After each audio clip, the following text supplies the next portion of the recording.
Dear learners, গত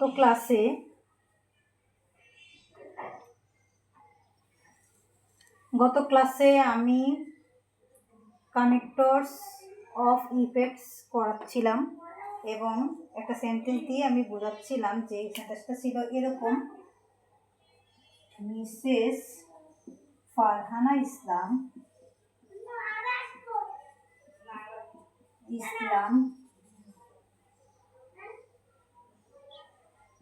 works hard. Mrs Farhana ইসলাম works hard, full stop ছিল, তারপরে একটা গ্যাপ ছিল, তারপরে কমা ছিল। She is a successful business women. এটা ছিল, তাই না? হুবহু এরকম ছিল। তখন আমি কি বসিয়েছিলাম? বলছি সো হবে, অথবা দেয়ারফোর হবে, অথবা হবে এজ আ রেজাল্ট, আর কি বলেছিলাম? কনসিকুয়েন্টলি হবে, আর কি হবে? ইন, হ্যাঁ এগুলো হবে। দ্যাটস ওয়াই বলছিলাম, that's why, this is why, আর কি এগুলো হবে। আর বলছি যদি কমা না থাকে তাহলে কি হবে বলছিলাম? হ্যান্স হবে, কমা না থাকলে হ্যান্স হবে, অথবা সো হবে। সো এর পরে কমা দিতেও পারি, নাও দিতে পারি, তাহলে হ্যান্স অথবা সো হবে। তারপরে ওই লিস্টে আমাদের কি ছিল? আগের ক্লাসে একটা লিস্ট দিয়েছিলাম কানেক্টরস অফ ইফেক্ট, সেখানে আমি দিয়েছিলাম আরও অনেকগুলো লিস্ট, যেমন লিস্টের মধ্যে কী কী ছিল সেগুলো এখন দিব আবার। এগুলো ছাড়া লিস্টে যা ছিল সেগুলো আমি আবার লিখছি। সেগুলো ছিল এরকম, যেমন এতে ছিল, ধরো এরকম ছিল দেয়ার বাই ছিল, দেয়ার বাই। আরেকটা ছিল যেমন ছিল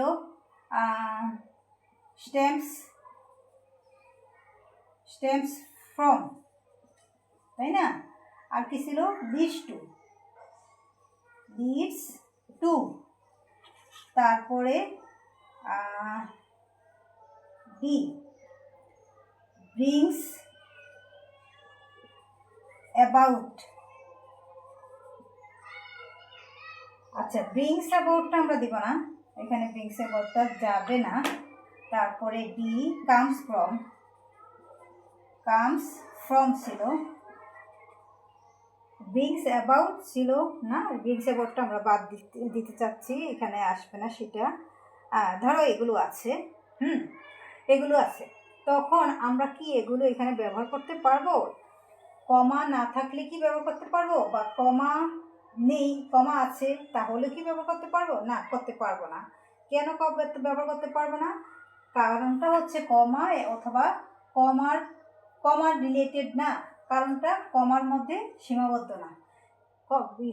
কি কারণে ব্যবহার করতে পারবো না?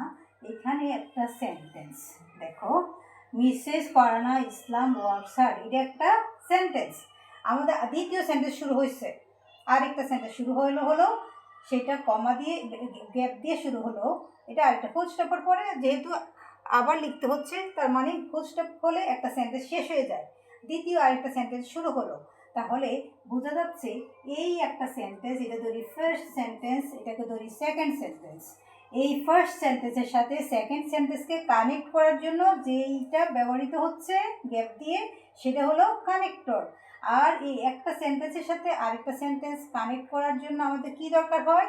আমাদের লিঙ্কার্স দরকার হয়। কি দরকার? লিঙ্কার্স। আমি বলেছিলাম লিঙ্কার্সের কাজ কি, কানেক্টরসের কাজ কি?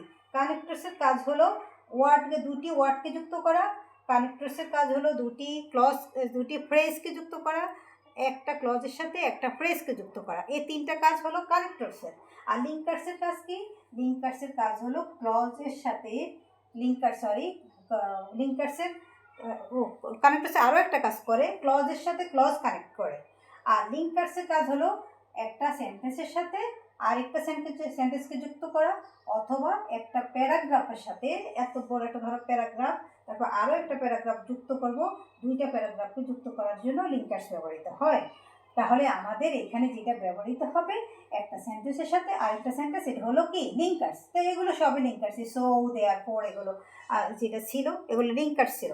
আমাদের ব্যবহার যদি আমি এরকম থাকে ধরো, তাহলে এটা সেন্টেন্স আকারে আছে, সেন্টেন্স আকারে যদি না থাকে, এখন আমি যেটা বলার জন্য আমি এগুলো লিখলাম সেগুলো হলো, ধরো এখানে সেন্টেন্স নাই, পুরাটাই একটা সেন্টেন্স, দ্বিতীয় সেন্টেন্স শুরু হয়নি, একটা সেন্টেন্সের মধ্যে আরেকটা ক্লজ যুক্ত হচ্ছে, কিংবা ক্লজ যুক্ত হচ্ছে, ক্লজ যুক্ত হয় এরকম আছে, তারপরে কমা গ্যাপ দিয়ে আবার কমা, আবার আরেকটা আছে ক্লজ আছে। ক্লজ মানে কি আরেকটা নতুন সেন্টেন্স যুক্ত হওয়া সেন্টেন্সের মধ্যে।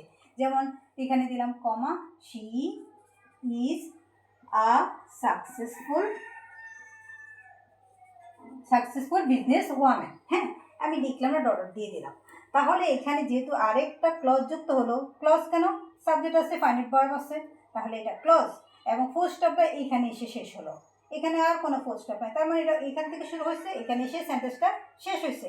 একটা সেন্টেন্সের যদি মধ্যে সাবজেক্ট থাকে, ফাইনাইট ভার্ব যেটা পুরোটা সাবজেক্ট এবং ইসলাম পর্যন্ত সাবজেক্ট, এবং এটা হলো ফাইনাইট ভার্ব, এখানে সাবজেক্ট এখানে ফাইনাইট ভার্ব, এরকম যদি থাকে তাহলে এগুলো হলো ক্লজ। এটা একটা ক্লজ, এটা একটা ক্লজ, মাঝখান দিয়ে একটা ক্লজ শেষ হওয়ার পরে কমা, গ্যাপ দিচ্ছে একটা কানেক্টরসের জন্য, এবং কানেক্টরসের পরে আরেকটা ক্লজ যুক্ত করার জন্য এখানে একটা গ্যাপ। তখন আমরা এখানেও সো দিতে পারি, দেয়ারফর দিতে পারি, আর কি দিতে পারি, that's why, that is Y, as a result, এগুলো আমরা দিতে পারি। কিন্তু যদি আমার এটা ক্লজ আকারে না হয়ে ফ্রেজ আকারে হয়, তাহলে ফ্রেজ কি, ফ্রেজের মধ্যে কি থাকবে, সাবজেক্ট এবং ফাইনাইট ভার্ব থাকবে না। সেক্ষেত্রে আমার কি হবে, তখন আমার এরকম আছে, এখানে আর আচ্ছা কমা আছে, তারপর গ্যাপ আছে, তারপরে ধরো আছে এরকম আছে, বিকামিং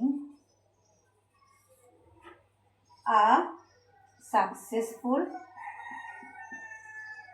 সাকসেসফুল বিজনেস ওয়ামেন। এই দেখো বিকাম শব্দটা ছিল, বিকাম এটা একটা ভার্ব ছিল, ভার্বটাকে নন ফাইনাইট করতে হলে, ভার্বকে যখন এটা ফাইনাইট ভার্ব ছিল, ফাইনাইট ভার্বের সাথে নন যদি আইনজি যুক্ত করে দিই প্লাস আইনজি, তাহলে কি হয়ে যাবে, বিকামিং। এই বিকামিং হওয়াতে এটা কি হয়ে গেল, নন ফাইনাইট হয়ে গেল, আইনজি যুক্ত করাতে নন ফাইনাইট হয়ে গেছে। যেহেতু এটা নন ফাইনাইট হয়ে গেছে, তার মানে এখানে কি, এটা এখন ফ্রেজ হয়ে গেল। ফ্রেজ করতে হলে কি, ফ্রেজ মানে কি, এখানে কোনো ফাইনাইট ভার্ব নেই, এখন এটা নন ফাইনাইট হওয়া মানে কি, এটা ফাইনাইট ভার্ব না, তার মানে ফাইনাইট ভার্ব না হলে এখন এটা ফ্রেজ হয়ে যাবে।